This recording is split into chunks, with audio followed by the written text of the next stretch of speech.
good evening and welcome to Radio Cayman Sports Extra. Tonight on our show, we are going to be chatting with the national rugby coach, the men's coach, Coach Jamie Barnwell. Good evening.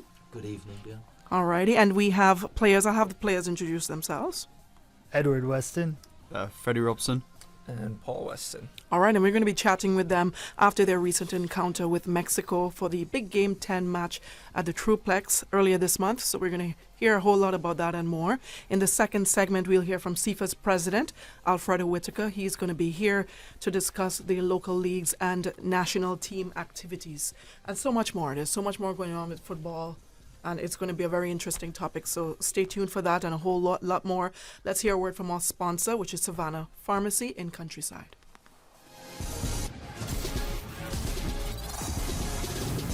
A caring and community spirit, cherished family and cultural values. These are some of the things that still embodies the Caymanian way of life in the Eastern Districts today. Savannah Pharmacy, your neighborhood pharmacy, located in Countryside Shopping Village, is delighted to offer products and services of real value. Whether it's catering to your family's medical needs or carrying apparel, gifts, and beauty products, Savannah Pharmacy provides you with more than just prescriptions. Remember, they're always just around the corner with everything your family needs and convenient opening hours, including Sundays and holidays. Savannah Pharmacy. For more information, call 946-3336.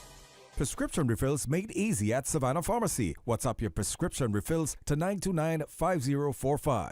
Where your group works can have many sounds, telephones ringing, machines humming, or even waves crashing. But no matter what sounds your group hears when they're working, BAF Insurance has a health insurance plan for your group. You can always count on BAF for affordable, flexible group and individual health insurance plans with professional, friendly customer service. We are BAF. Call us at 949-5089. Your health is our priority. The 615 Weather Report, Monday through Friday, is proudly sponsored by CG Britcay. Insurance, health, pensions, life, where people come first. For the latest in news and information, tune in to the 6 p.m. News Hour on Radio Cayman 89.9 FM. Brought to you by Digicel. Unlock a world of value with Digicel. Get endless streaming on your favorite apps like YouTube and Sportsmax, all at no extra charge. Discover simply more with Digicel. Yesterday, Today, always and forever.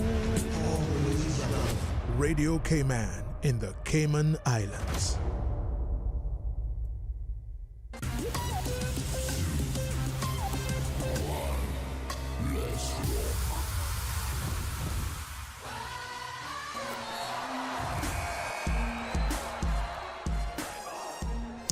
All right, welcome back to Radio Cayman Sports Extra, and we have rugby in the studio with us, and we're going to chat a little bit with these gentlemen about the recent matchup against Mexico. This was Cayman's third or fourth, probably more matchups. Yeah, probably a little more than that. Yeah. And you've beaten them how many times? it's back and forth. Back and forth. The last match before that, we beat them here. Yes. Okay. I remember that one. That was huge. That was good. Okay, sounds good. So, you guys can start by telling me, or maybe Coach can start by telling me. Let's get Coach going before we throw it to the players. What was the game plan going into this match against Mexico, and how well do you feel it was executed overall? Oh, great question. All right, for the rugby purists, we put together a game which was all around lightning quick ball. So we put a lot of emphasis on that area of the game, trying to play quickly. Put a lot of emphasis on a kicking game, which actually we more than held our own in. Actually, we dominated some really good areas and territory in the field. We found some good line-out launches. Probably didn't get as much contestables in there, I think, as what we would have liked. What's contestables? Just overall defense contesting? No. So some of the time when you are putting a kicking game together, you can either just try and pin people back right into the kind of the back spaces, and what we were looking more to do was to try and kind of put the ball into areas where we get our fast guys, our wingers, we get people up and trying to compete for the ball. So we're looking for free balls. We're looking for that horrible bit of possession where kind of scrambles along the floor. We get it back and then we can attack unstructured defence. Okay. So we don't just want to kick and just wait to receive. And then sometimes also, if the winger or somebody catches it in the backfield, then we look to try and get them into touch. And then Kind of like a fast break in basketball. I can talk basketball. Yeah, it is. terms. It is a bit like a fast break. Yeah, what it does is it allows us to kind of to disorganise a defensive group. It's difficult to break down an organised defence, so we want to try and cause a bit of chaos. Right. And then also, if you can get yourself line outs and set pieces in their own kind of 30, 40 metre line, that's a good place for us to strike from. Okay. So yeah, that would say, in terms of the attack and defensively, just want to try to suffocate them and get off the line. Really, we only had 7 weeks, I guess, all in all to prepare, didn't we? With Bermuda in there, Yes. it was new for me. It was new getting to know the guys as well, and it's not just about performance. Is not just about the tactical piece. Okay. I mean, one of the wonderful things, I was very much outside of the group coming in, so trying to build on the culture that already exists, and then also get buy-in and trust, and they're huge things for an incoming coach. But I also can change the status quo as well, right? So that's a good thing with a new head coach. Where are you coming from, Coach? Oh, I don't want to say. Why I don't not? I don't dare even say it on Cayman Radio, and especially to any rugby purists that are out there. It would. Okay, so I coached Bermuda for 6 years before here, which is like, look, Iceman over there is already pointing me out. He's like, get out. So, but no, in all honesty, Right. I mean, these 3 guys here, I've actually been a massive fan of from afar, mainly from across a sevens field. Yes. And to actually be able to kind of work along these guys, against Mexico, Bermuda, and then moving into sevens is a real. So that was privilege. like a sweet victory against Bermuda then for you. Yes. Yeah. Oh yeah. It's And for you guys too, like, Yeah. we're gonna get them. How did the team, and any of the guys can answer this as well, how did you guys adapt to Mexico's style during the game? I think, with the new game plan and everything, and getting that first run out against Bermuda went well. There's still stuff to work on in those few weeks before. So we knew they were gonna come over with some strong guys. I mean, their back line plays sevens quite regularly as well. So we knew they had guys that were in recent tournaments at very high level, coming straight into the 15s team. And after the last time we played them, where we beat them here at home, they were looking to send quite a strong team. So we wanted to get up in their face, like you said, quick ball. On defense, we wanted to smother them, not let their good players get any time with the ball, which for the most part I think we did. And then on attack, just putting in some new styles to play, new running lines and stuff, and new set pieces. And I think with a little bit more work, we can get a good crack at them in December. Awesome. I with saying all of that, can you walk us through some of the key moments that you believe influenced the final score? And for those who are just tuning in, we're talking with our national rugby players who recently played in the big game 10 against Mexico, where we lost 20-10.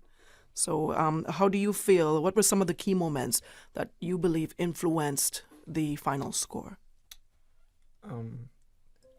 Well, for starters, we were kind of struggling to get our own ball back from scrums and lineouts a bit the other game. But if you look at the few that we won, we had like huge gain in meters, and we actually scored off a lineout at the end there. That was our try. It came from a lineout, and when it came off, we just really went forward with it. And so that's a area that we need to work on for the next game, is winning our own set pieces. Okay, and Coach, what are some of the areas you think the team excelled, and where do you feel they need improvement? Yeah, defensively off the line, brilliant. Defense often shows the character of your team. The character of the Cayman team, exceptional. Okay. They burn for each other, work for each other, get up off the ground. They're big we call them big, they just get back into the game very quickly. Lots of good double hits. So defensively, some great stuff in there. Good work in the kicking game. We just tightened up in attack. Yeah. We almost didn't trust ourselves to get out to the edge quick enough for us. We asked a lot of the pack to carry pretty much one-off runners, and I think as a group we know when we actually haven't we haven't managed to get together and analyse or just have a look at some clips, but I think individually we probably all maybe watched it. Yeah. But we just tightened up a little bit. We just carried a lot at first phase, so it became battle of what we call just kind of pods. It was the first in the pod, their first 4 defenders versus our pod, and it was that was the game for us. We've worked on. We've all worked on being able to get the ball and work it out to different areas of the field, and to do that with some good running lines, and we just didn't quite get to those areas where I think we're probably, for us, we've got to find a bit more width in our game, and I think that's where we'll find some more joy and some more points against. And of course that knock on, I think Paul just alluded to, the line out and scrum start struggling. If you're asking forwards to carry for 50, 60, 70 minutes throughout the game, you're going to see at half time, as much as we were doing, you're going to see a lot of scrum. The guys are going to get tired. And you're going to see line out miscommunication. You're going to see all kinds of things. It came into play. So I think as a back line, we might want to have a look at, not just waiting for 4-on-3 situations, but we're going to have to pick up some of that slack, and we're going to have to go when it's on. So if it's 4-on-4, we've got to go. If it's 5-on-4, we've got to go. We've got to play. We've got a good back line. We've got a good team, and I think next time we're going to look to just tweak a few things. I think. I know I have. There were standout performances from Mike Luxton and Tommy Kehoe as well. But any of these 3 here that's sitting here with us were standout. Stood out as well. Absolutely. Mm-hmm. Oh yeah, and over the 2 game series as well. I mean, awesome. Freddie, first cap, 6, asked a lot. A really key position, comes on in. Jumps on that blindside flank, and then we asked him to do a lot of stuff, a lot of carrying in the game. Did a great job. Came off with concussed, and was only with us for 3 weeks actually in total time. Okay. Which is testament to actually how good a rugby player is. Because you're just starting. Was it that he's just starting? We're not just starting playing. He's been away, and he plays over at Cardiff Met. So very talented. But just sometimes that's one of our challenges. We've got guys who are not on island. Yeah. But Freddie, top plays. But he's been capped for the Sevens, and he's come up through the junior programs, like awesome. under 19s stuff. Yeah, I've been down at the rugby club since I was about 4 years old. So nice. Just Eddie here on my left is has been my coach for a few years now. Yeah. So remember him playing when I was quite young as well. I remember Eddie. It's all coming back to me now with Coach Eddie. Yeah. Yeah. And and Eddie dropped into a new. So Eddie's Eddie moved and took on the slightly different mantle of moving into the midfield at 13 from 15, of which we had a good chat. And I mean, I'm not sure if he still feels confident, but he was actually defensively fantastic. If he gets he does a cracking job at opening up defences in his own way. He opens up other players. What's that like? Like having to coach another coach and. Well, it's because you'd think he'd know it all, and he can probably say, "Coach, I don't think that's a good idea."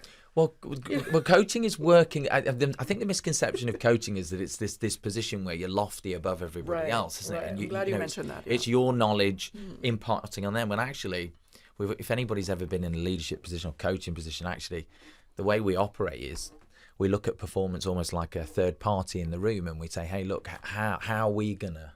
How are we going to get the best from this? What do we need to do? And I've learnt loads off Eddie. So, awesome. We kind of work through what we think, and we come up with the best plan. Awesome. I'd like to take a moment. Brian Clough, he's a favourite. Do you know Brian Clough? Brian, ex-Nottingham Forest manager. He often said, if any players disagreed with him, what did he used to do? He said he used to have a chat, and then I'd get him in my room, and after 5 minutes talking, they realised that I was right.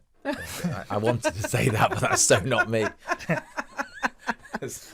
Anyway, that just sprung to mind. I couldn't resist that one. Yeah.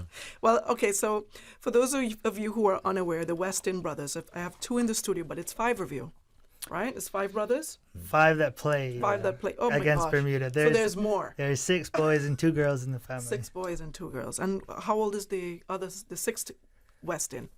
Oh, it actually, the youngest one got his first cap in the Bermuda game with us, and it was actually one older than him that has retired already through injuries and stuff. Okay. So. Okay, well, that's pretty interesting. And you guys formed the new joint record holders for the most number of brothers in a test match. Yeah. And that's 5, just 5. That's amazing. That's incredible. What's that like? playing with your brother? Oh, that's awesome. I mean, we've been doing that since we started rugby. There was always at least two of us in the same age group, so we're growing up and we just learned how to play with each other. And it's nice to always know there's someone there working just as hard as you, and you pretty much always know where they're gonna be. Yeah, definitely. Guys who knows each other better than the both of you, right? It's good. And like, what better way to do that than get to represent your country? Right. So, pretty awesome. Yeah, similar to my family. I have a basketball family, so I have my three. I don't have a sister, so I've never played with my sister, but I have three brothers that play together as well. So I don't think they've ever made the national team together, all three, but two have. The two younger ones have. Yeah. I wonder what the record is for basketball. I have no idea. Yeah. Yeah, probably two. Well, if it was it's 5, you'd have a whole Because team. Because there are others, and then swimming would be 2 as well, right? The Crooks and the Frasers. Yeah, it's pretty cool. How does it feel to have set this new record? Feels good. Yeah. Have you got a picture up on any?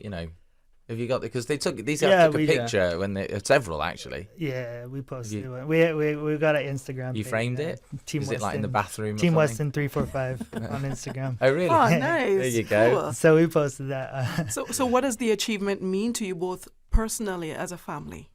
Just a little bit of family pride. Like, Yeah. I mean, even the other brother has played for national team before, and the sisters have played rugby as well. Like one is capped, and the other one is looking to get capped next year. So could be all 8 of us. Might be another record we got to look at. Wow.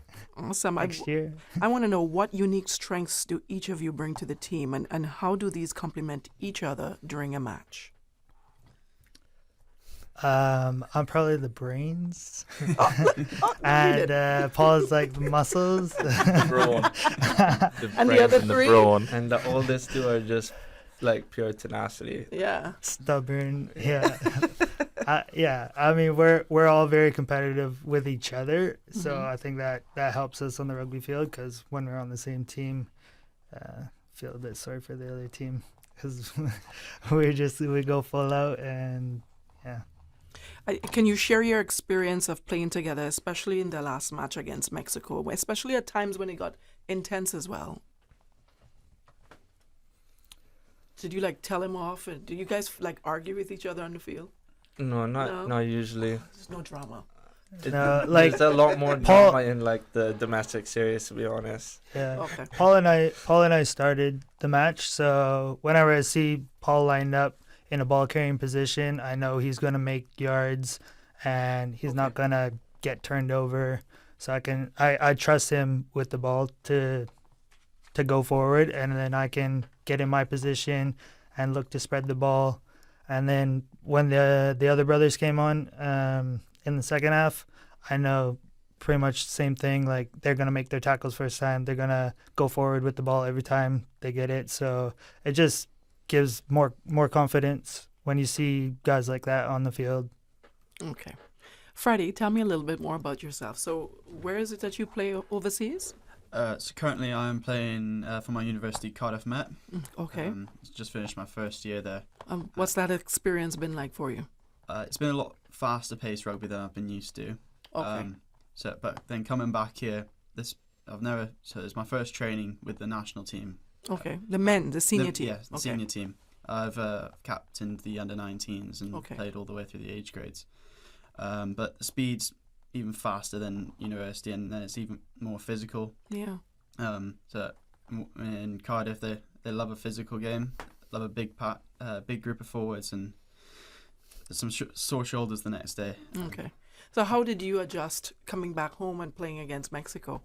What was that like? Because it's a slower pace coming back and playing for the national team here. Is that what you're saying? No, it's even faster. It's faster than the national team here. Yeah. Okay. All right. I thought you meant it's faster abroad. Sorry. Okay. The main thing was just the heat, really. Okay. It loves to rain in Wales. Yeah. So you don't. Usually you're putting on weight by the end of the game instead of losing it. So that was a big difference. I thought I was struggling a few times in the game. Okay. And what from that experience abroad did you bring with you to this game here in Cayman? It's just experiences. I've had a lot more opportunity to play in games, and it's just given me the chance to see different pictures through the game. Okay. I know I'm able to make better decisions in the game now, and I'll do things now that I probably wouldn't have done before, and I won't do things that I would have done before. And it's just a bit more control in my game, and yeah. Okay, so you're in college? Yeah. Okay, how is it like balancing books and ball? Well, this year's been pretty good for that. Okay. It's been very similar to my A-level courses, Okay. and so I felt very, very controlled with all my courses there. That's just given me a bit of extra time to just really get into the rugby and enjoy the social side of university at the same time. You play a lot of away games? There's a fair number. I didn't really start playing with the university until midway through November. Okay. And then from then on, I was playing every week. So the longest away trip we would make would be about an hour to 2 hours. But then as you progress through the leagues, they get longer, and you can potentially even be getting on a plane at some point. Right. What are you majoring in? Computer science. Computer science. Awesome. I like that. Coach, earlier you mentioned that some of the players come back home or they're abroad. Do you ever get them all back to compete together? Yeah, we try. Yeah, I mean, fundamentally, yes, we try. It's a busy life for us. I mean, on island players too. Yeah. I mean, we've got lives, families, yes, jobs. And a lot of the time when sometimes when we have discussions about when these guys are competing, particularly the sevens, which is about to kick off in November, we're off to Trinidad and Tobago in November. They're going to be playing against guys who are, Team Jamaica. Got guys that are all playing in the Championship and Super League rugby. Mm-hmm. For them it's a profession, and Mexico are now getting to that point where they are more semi-professional. We're playing rugby is not our principal role, but they're very good at it. Right. And they dedicate a lot of time. So when they're on, they're on. Right. And but it's a challenge. It's a challenge always. It's always a challenge to who's available, who's not. Work. I think we're only allowed 5 days in a year national leave. I don't know. Is there some? Where am I hearing that? So there's only so much time you can take off work. If we've got to travel. It depends on where you work. Yes, exactly. Yes, if you work right. for government, I think you can get 10. Probably. Maybe I got it from Bermuda. I didn't want to say that. That's fine. I know that's 5 days in a year, but I'm assuming it's probably similar. Mm-hmm. There's a limit. So there's always challenges. Right. So having a good big pool of players, and if we can get and the guys abroad are getting great experiences. Freddie's getting great experiences playing, and there's a guy called Tommy Kehoe, exactly the same. And there's many more, and there's lots of youngsters in there. Who particularly in the sevens area we're about to start off, start to look at I think getting some of those younger guys involved. It's a young man's game. Definitely. Yeah. Although watching them these play guys are super young. Look at them all. Yeah. He's like, stop it. Trying to hang in there. Yeah. Trying to hang in there. You guys had a huge fan base. That game. Yeah. It was huge. Wow. I think it was over 2,000 people were there. Yeah, we just got to take a minute to thank them. Yeah, everybody most definitely. Go right turned ahead. up, and just to thank everybody that turned up and supported us. And I guess we're just sorry we couldn't give you a few more kind of bums off your seat moments. Because when we put that try in. Oh, that was amazing. Yeah, it's it just that's what you want to. We play for our supporters, for the people in Cayman. We want to try and give you something exciting to watch and to get behind, and I hopefully, and I know we can't always deliver a win, but we can certainly deliver something which is exciting for you to kind of get behind. And rugby supporters are a totally different type of crowd. Okay, I just want to point that out. They were wonderful. Yes. I sat there amongst the crowd to watch the game and to get sound, to hear the people, and it was nothing but positive comments all the way through, regardless of if you guys were losing. They were still cheering you all on. Sometimes you go to some matches in other sports. Moaning. You may not hear that. Yeah, there's a lot of love both yeah, ways. Yes, but it was a lot of love going Yeah. towards you guys, and that was really, really amazing. So I'm happy about that. So let's talk a little bit more about the sevens that's coming up. You said in November. Yes. Okay. Yeah. So Trinidad. Yep, Trinidad and Trinidad and Tobago. What are the other teams that you'll be facing?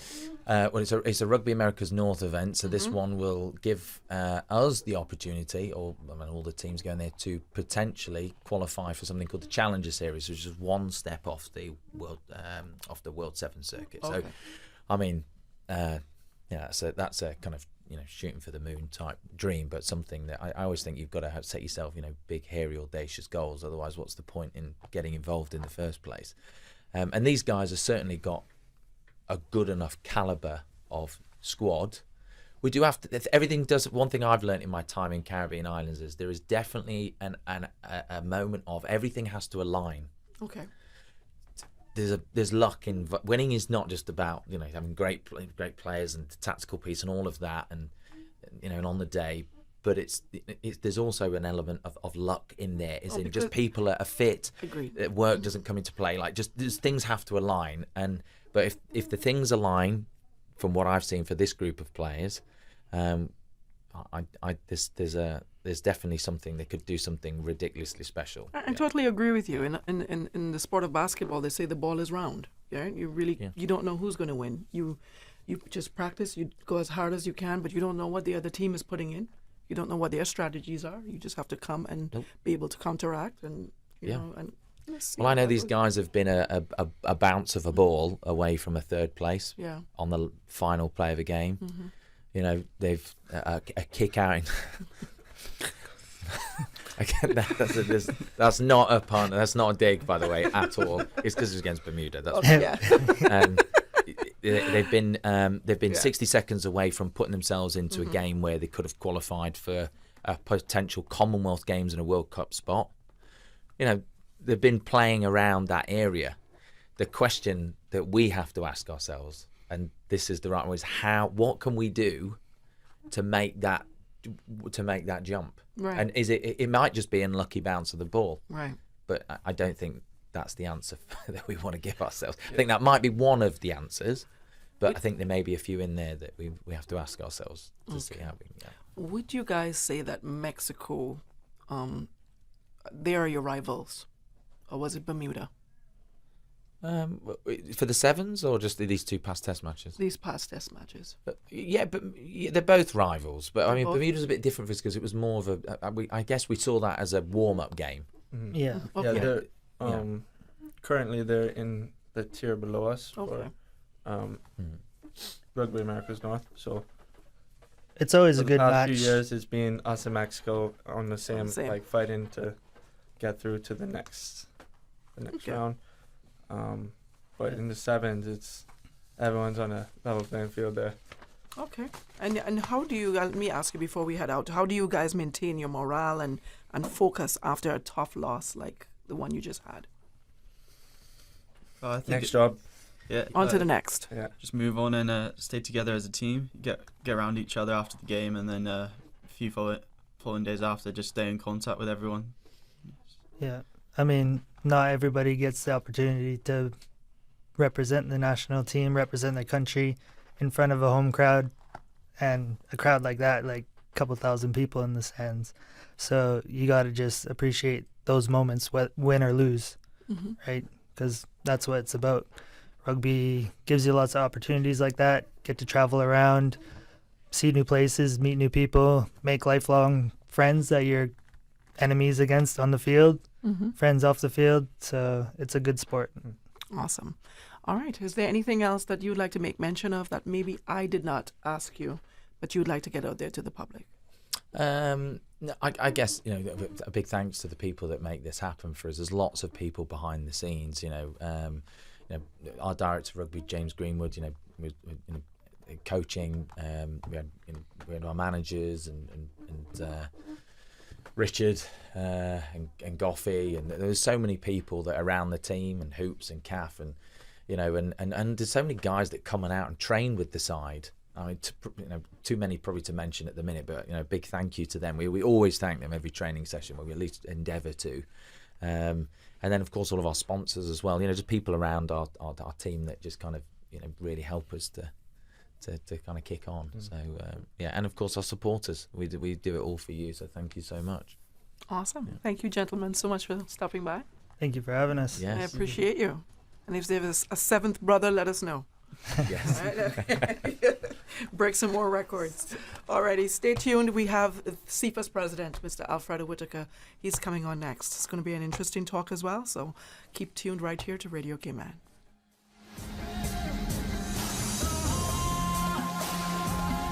The 7 a.m. Sports Report, brought to you by Dr. Wayne Porter, offering a full-service dermatology and dermatological surgery practice. Call 946-9020 to book your appointment today. Attention parents and guardians.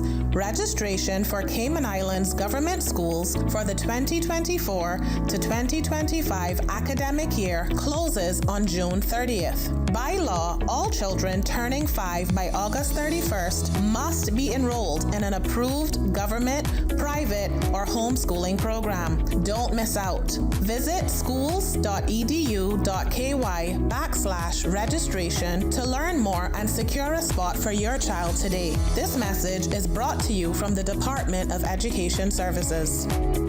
The Passport and Corporate Services Office is advising travelers to check their passports to ensure all is in order ahead of summer holiday travels. Travelers should check their passport validity, verify entry requirements for the destination, and apply for or renew passports and visas early. For more information, call 345-649-7678 or email passportandcorporate@gov.ky. Social media, X, formerly Twitter, Facebook, Instagram. Interact with our talk shows on YouTube. Download our official Radio Cayman app, or you can log on to our website, www.radiocayman.gov.ky. You can also add us to WhatsApp on 925-3261. All the latest information, breaking news, community events, and more. Radio Cayman. The 8 a.m. news is brought to you by Value Med Pharmacy, located on Walkers Road, Georgetown, and in Evron Plaza in Bordentown. Whether you're fulfilling a prescription, treating an illness, or just maintaining your personal health and wellness, look to Value Med Pharmacy for your personal care needs. Value Med Pharmacy, bringing you the 8 a.m. news Monday through Friday on Radio Cayman 89.9 FM. We are Radio Cayman, covering Cayman Brac, Little Cayman, and Grand Cayman. One in a million.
All right, welcome back to Radio Cayman Sports Extra. In the studio with us, Cayman Islands Football Association President, Mr. Alfredo Whitaker.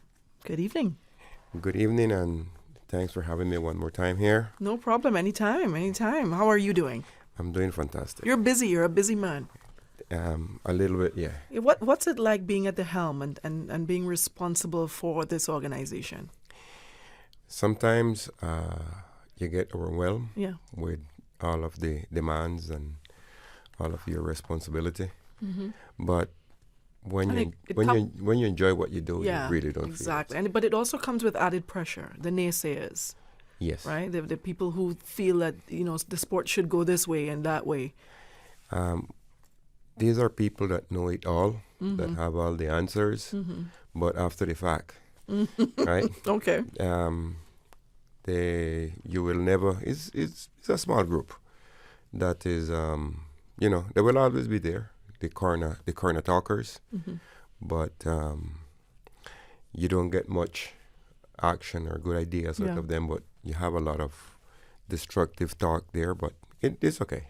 And you know what? The sad part is you do hear the negative comments, and you know what? Some of them may be right to a certain extent, but my thing is, what's the solution? So you spew all the venom and you say what you have to say and what you think the problem is with football in Cayman, but what is the solution to what you just said? What is it that's needed, and do it in a more positive light. And that's not what we're getting.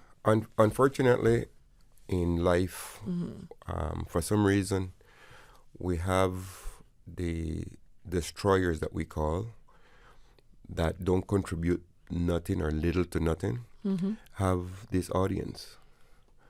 And then when you look at the audience that they have, if you ask any questions regarding the comments that is being made, they have little to no knowledge. So right, yeah. You're not going to get... Most times that's what it is, yeah. You're not going to get much out of it. Yeah. And I quote, I said coach. I usually have the coaches in here. But Mr. Alfredo, I heard that the men's senior national coach is leaving. Mr. Joey Zhang, that's how you pronounce it? Yes. It's spelled Tjong. Right. It's Zhang. All right, I heard he's leaving the island. Well, good question. Yeah. And just for clarification, unfortunately for Coach, his mom passed away a couple of months ago. He's the only child. He left for her funeral and came back very responsible, very professional to continue the preparation for our national team. We have to highlight that the Cayman Islands Football Association do not have the right of his work permit. His work permit is actually ESM Academy that hold his work permit. We had get into a verbal agreement with the management of ESM because the coach had worked with us previously in our first set of games a couple of years ago before COVID. He was working with Coach Elbert McLean, but because of COVID and other situations there, he went back home. So at this time, his work permit belongs to ESM Academy. I think it about to expired, but he have some personal business to deal with. He is the only child, and obviously there is personal things that he have to deal with. So he left because of his personal situation, and we expect to have him back on island as soon as possible. As soon as he finishes his stuff, he should be. So in the meantime, who's handling the business as coach? The assistant? Yes, he left a plan. So Coach Colin Rowe, with Gart Anderson, and the fitness instructors are the one that running the program right now. So the national team is back to training tomorrow. Okay. Some of the overseas boys already left, and we still have a couple here on island. Awesome. Mr. Alfredo, what are the current priorities for the development of football here in the Cayman Islands? Well, I think we're on track now. We've been nourishing for the past 5-6 years our U14, U15s, U17s, U20, looking at potential players, those that we knew would have the opportunity to go overseas and have a little bit more development in universities and so forth. And I think finally we have a good crop of young players with a lot of talent, but overall, a lot of dedication, a lot of respect, a lot of real love for the game, Right. and is a very nice group. When you hear Miss Martha Day from the Department of Sports making comments that this is the first time that she have a group of boys that, after training, every single one of them pass through and say good night. Yes, mom. No, Well-mannered. mom. She was really impressed with it, and you could see that on it reflect on the field. Yes. You have it's not said that we have the Brazil from 1970s now. we have a really good team that know what they want. They feel the game. They play the game. They willing to run for 90 minutes, and that really make a difference. Coachables, that's the word of the coach. He addressed them as coachable players. Right. So we happy with that, and we happy also with what we're seeing with the girls. Mm-hmm. We're very happy with it, Yes. and how quick they start to mature, and how good they start to see each other, and we start to see them in games. Yeah. They started from pretty young as well. Yes. Yeah. We've been very successful with the girls. Yeah. And we have a nice little U15 team that is getting ready for the CONCACAF tournament. We don't have a group yet. They haven't completed the draw. But the Cayman Islands is no longer in Group C. Right. So now we are in Group B. B. Right? So we step up. Okay. Good. One. This is that because of our recent win. That's because of, in the girls, because of what they've been doing at that age group Okay. in the past. Okay. So right now in the ranking of CONCACAF, we're high up. Okay, so that's the girls that are in the Group B. girls. Where are the boys at? The boys, we remain. We're going to start our fight to get out, Group C. Okay. The previous tournament, we was unfortunate that we draw with Barbados. Mm-hmm. Same number of points, but Barbados had a better goal average. Mhm. So they win the group, and we came second. But Okay. we're looking forward to get out of Group C and be placed in Group B. Awesome. How is CIFA supporting local talent to reach international standards? There is work behind the scene, Yeah. and when you have these college Students, yeah. student workshop or showcase that they call, Okay. they always have 1, 2, 3 players that they're interested in. We have currently 6 players that came from that program. We're preparing to do another showcase in Cayman for the girls and boys, Okay. university showcase. And I would say that clubs, the clubs that are well organized and have the funds that are investing, such as 345, Sunset, Academy, and some other local clubs help in that development. Mm-hmm. We need to start the launch of our national academy. That would be a big help or big assistance when it comes to that, and some other initiative that we need to discuss to implement now 2024 going into 2025. All right. I know we recently got a big blow after the Antigua and Barbuda match about Cuba. So how is the team handling the disappointment of not playing the World Cup CONCACAF qualifier against Cuba? And what measures are being taken to, mitigate any negative impact? Well, Dionne, the situation between players was something that we've been discussing for quite some time. Yeah. We discussed with the players the possibility of not be able to fulfill that fixtures. There was very understanding. There was really like, I'm not going to take a chance. So the Right. decision that was made was based on players, the younger parents, parents, and by extent, the executive committee. Right. A lot of people really don't understand and make all of these comments, and some of them is, I'm not going to say it's hurtful, but it gets a little annoying when you make comments and you really don't understand the situation. Right. We in Cayman are very lucky, or we are very blessed. Let me eliminate the word lucky and say we are very blessed that we have the possibility of utilizing two passports. Yeah. We have the British passport, we have the Cayman passport. Mhm. Once you have a British passport, you don't have to go through the hassle of getting a B1, B2 visa, that is the visitor visas.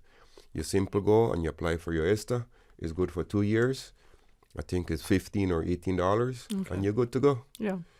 So for the past, 5 or 10 years now, pretty much everyone go the easy way. You don't Right. have to pay for your fare. You don't have to pay for hotel. You don't have to travel to Jamaica or Bahamas or wherever you want to go to get your visitor visa to enter the U.S. Right. Now, the U.S. have this policy, I think it was implemented in 2012, where every Xtra holder that visit the U.S., that visit Cuba, upon entering the U.S., this Xtra would be canceled permanently. Right. You will not be allowed to apply for it again. You would have to go and apply for a visa. Right. Right? So when you hear, yeah, but Honduras will go and play Cuba, they don't have a British passport. Right. They don't have a Xtra. All Right. of them have a visa, a B1, B2 visa. Gotcha. That is what the government of the United States say. Once you have a B1, B2 visa, you could Good go to and go. come. Mm-hmm. Right? So that is the big difference between us. Now, we have some students that also have a student visa that is not a B1, B2 visa. Okay. If these players go and play, visit Cuba, and for whatever reason, the immigration department of the U.S. decide to cancel that U.S. visa, that would be the end of not only Alfredo Whitaker, but would be the end of this child student opportunity Right. in the U.S. So it's a very delicate So, situation. Mm-hmm. We could love the game until, we never love anything before, but there is priorities, Right. and you have to take responsibility, and you have to make the right decision for the right cause. Right. And the right decision for me was made, and the Cayman Islands Football Association protect the players. We had never ever missed a fixtures. Right. During COVID, during all difficult circumstances, we had charter Cayman Airways. We had paid thousands of dollars in travels just to fulfill fixtures and for the players to play. So I really don't understand, once again, the small little group, why the negativity and why so much the action and the association by making the right decision to protect the players. Okay. And I think I interviewed you on our local sports show, but with Cayman not playing that game, that gives Cuba the win. For now, is yes, but when you say for now, because we're not happy with it, yeah, and we think that FIFA and CONCACAF should have intervened from earlier, because this is no longer sports. This is a direct politics, and we shouldn't have that decision, that politic decision affecting sports. Right. So we should have the opportunity to play in a neutral ground. Right. Right. I agree. We reach out through the Ministry of Sports that Mr. Rankin was so helpful with it. Also, Dalton Watler, they went and asked and tried to get direction with the Minister of Foreign Affairs, and the answer was simply, is nothing that we could do. I personally went to the U.S., speak with high immigration officers. There is absolutely nothing there that protect sports activity. I speak with the president of the Cuban Association. We offer him to play the game somewhere else, and the Cayman Island would cover the cost. He never even allowed me to finish my proposal. But ironically, 4 years ago, when Cuba didn't have where to play, we host them here in Cayman. We did absolutely everything. We didn't charge them $1. Right. So is Cayman the only country going through that situation? No. It shouldn't be. No. You. I would think Bermuda. You're going to have Bermuda that is in the group. Yeah. They already have situation with it. Okay. They start to work. I'm not sure if all of the Bermudan players have a U.S. visa. Mm-hmm. That is the other situation. And my last request was to give us some time, 6 months, 7 months from now, and see how possible would be for us to get visas for the players that don't have visas. And what are the long-term implications of U.S. travel restrictions on the team's international fixtures, and how is the association planning to navigate these challenges? Well, we had done a lot of investment because, believe it or not, we had some of these players didn't have passport. Yeah. So we had to get agents involved, apply for passport, apply for British passport, and get them up to par. Okay. So now we have everyone with passport and everyone that was missing little documents here and there, all that being sorted out because, as mentioned earlier, we start from U14s. Okay.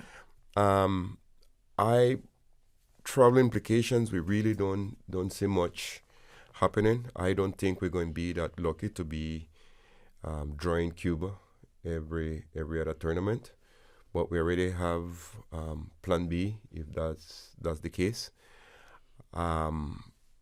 For the rest of our travels, we're good. We don't have no major issues, and we're ready to go.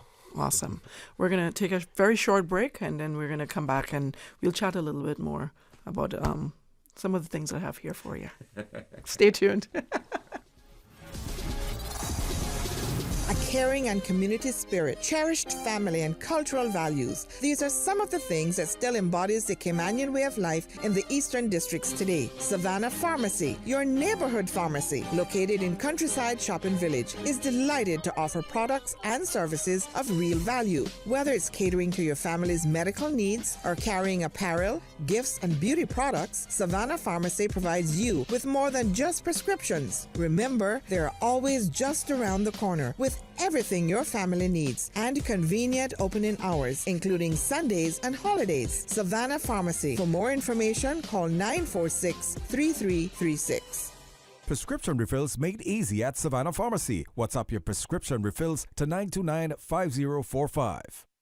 The Spring Labor Force Survey and Quality of Life Survey conducted by the Economics and Statistics Office is currently underway. The Labor Force Survey seeks to collect data on employed and unemployed persons in the Cayman Islands, as well as those who are not in the labor force. The Quality of Life Survey seeks to gather information on life satisfaction, sense of well-being, financial security, economic outlook, and perceived health. Trained interviewers with ESO ID cards will visit randomly selected households. The interviews are confidential in accordance with the Statistics Act. No individual data will be published or disclosed. Survey data are exempt from Freedom of Information requests. For more details, please call the ESO hotline at 516-3329. Since 1976. Covering Grand Cayman, Little Cayman, Cayman right. One small step for man, one giant leap for mankind. Radio Cayman in the Cayman Islands. All right, welcome back to Radio Cayman Sports Extra, and we're talking about football here in the Cayman Islands, and we're sitting here with the president for Cayman Football. And I wanted to ask you, Mr. Alfredo, how do you feel? What are your feelings about swimming potentially becoming the number one focus sport in the Cayman Islands? And what impact might this have on football, you think? Well, first of all, I have a great love for swimming. Yes. I love to watch swimming. I love to watch track and field and cycling. Mm-hmm. Okay, cool. Right? So I didn't expect the cycling, but go ahead. I have much respect for the swimmers. Yeah. Because the dedication and the hard work that they put in. Yes. Only the parents and coaches could see it, because it's a lot of work. Yes. Regarding your question, personally, I don't think that is right to have one sport above the other sports. Okay. I think in every single country, all sports, regardless of how small or how big it is, should have the same attention, and government or the sports department or the sports ministry, whatever it is, should pamper and should take care of every single sport. At the end of the day, all of these athletes represent the Cayman Islands, in this case, internationally. Some of them with much more success. Right.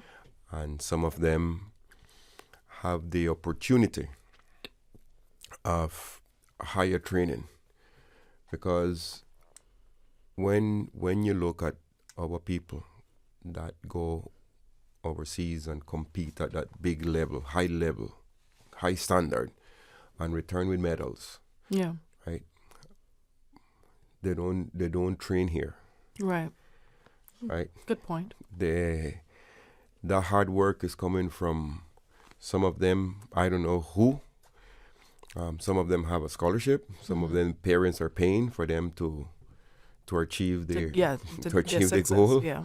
Right. Some parents limit themselves to invest in the kids. Very good point. Yeah. And when it comes to football,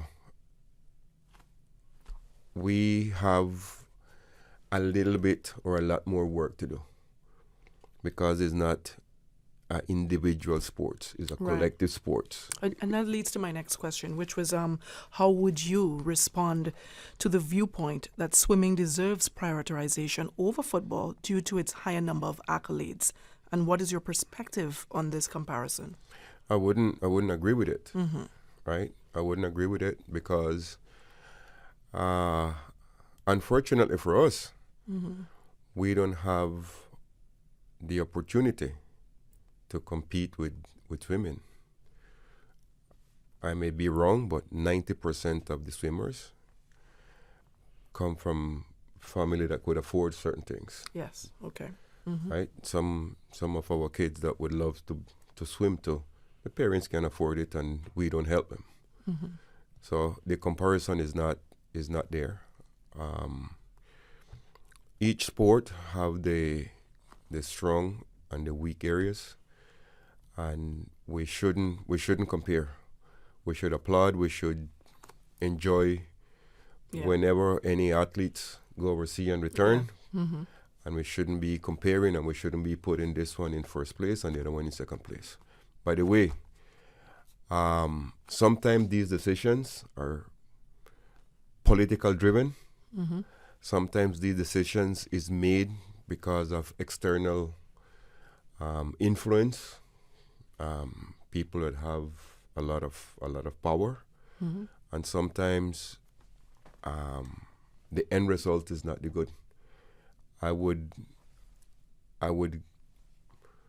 ask that we treat all sports in the Cayman Islands the way they should be treated, that we should respect all athletes the way they need to be respected, and we should try to break even with all of our athletes, and not to have these or create any animosities between the athletes. And I got to get through this this question here. We're going to jump over to CIFA and professionals. What is CIFA's policy on compensating professional players who return to represent their home country on the national stage? We don't have a policy. What we have for one, we have for everyone. All. Okay. we will not. That is somehow discriminating our local players. Okay. The people that we have, the players that you have home. And you don't see it around the world.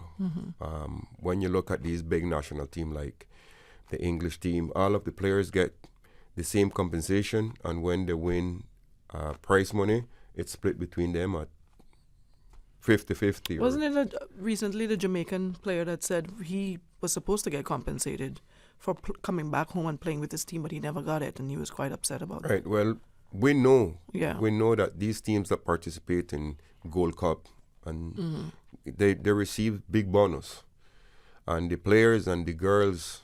We've been hearing all of these stories that after the World Cup, the money that's supposed to be split between players, they never did get it. That traveling through airports, no one was there to pay for the excess baggage. That so many stories, right? Fortunately for us, when it comes to that, at the end of the month, our players receive the stipend. When they travel, before traveling, they receive the travel stipend. Now that they win the World Cup qualifiers, there is a check that would be given to the players for them to split it between them. So we don't have that issue.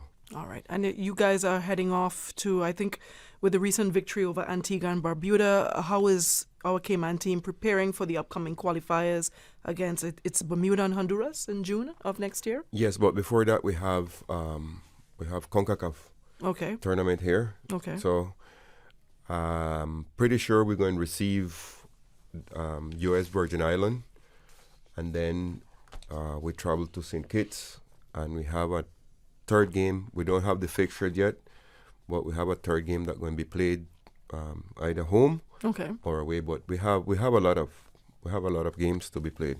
And before we go, touch on a little bit on the champions for the local leagues that we've had so far. It's the men's league, the CIFA Cup.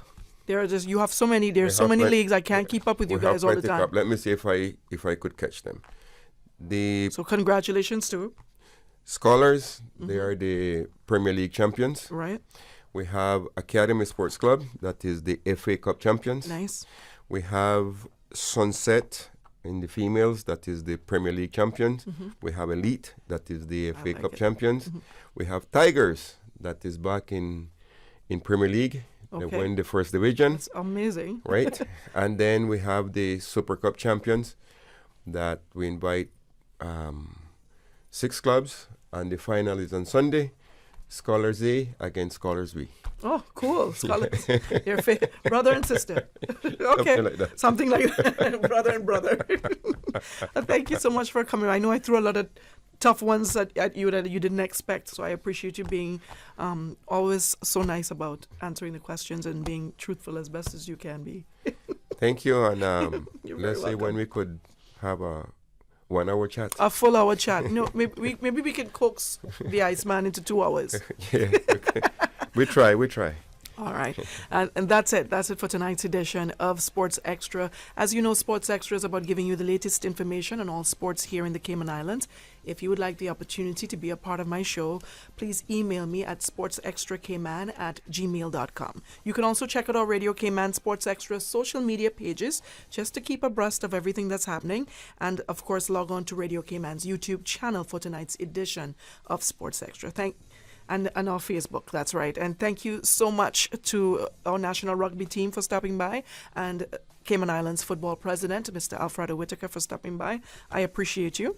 And a special thank you, of course, to our sponsor, Savannah Pharmacy in Countryside Village. I'm Dionne Anglin. Good night, and God bless.